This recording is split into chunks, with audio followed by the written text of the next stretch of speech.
Dans le 20h de France 2, ce n'est pas juste une sensation, une impression de malaise.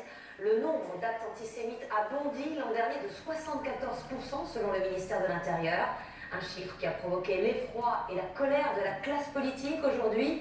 Certains appelant à de plus fortes sanctions, d'autres à un travail d'éducation. C'est le cas de Ruth Halimi, la mère du jeune Ilan, torturé et tué parce qu'il était juif. Elle était reçue ce soir à Matignon. Jean-Baptiste Marteau, Émilie Delevoye. Une croix gammée inscrite sur le visage de Simone Veil. L'inscription Juden, juif en allemand, taguée sur la vitrine d'un magasin.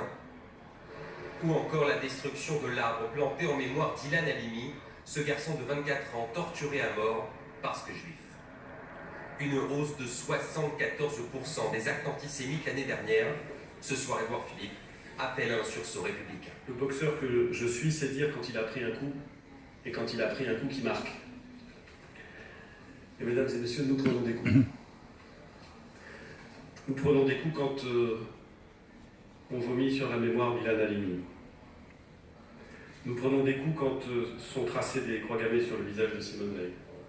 Présente aux côtés du Premier ministre, la mère d'Ilan Halimi s'exprime pour la première fois.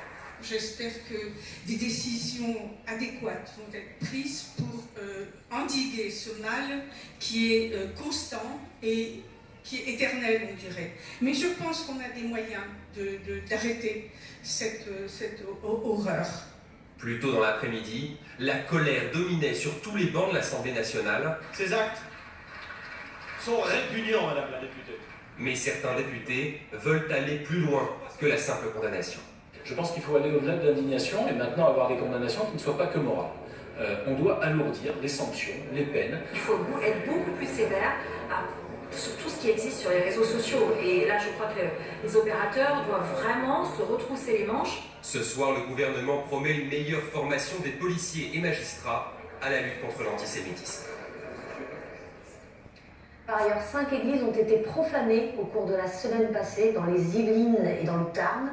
Statues de Christ ou tabernacles renversés, objets religieux cassés, murs souillés. Ces actes de vandalisme n'ont pas été revendiqués. Des enquêtes ont été ouvertes. Certains les qualifient de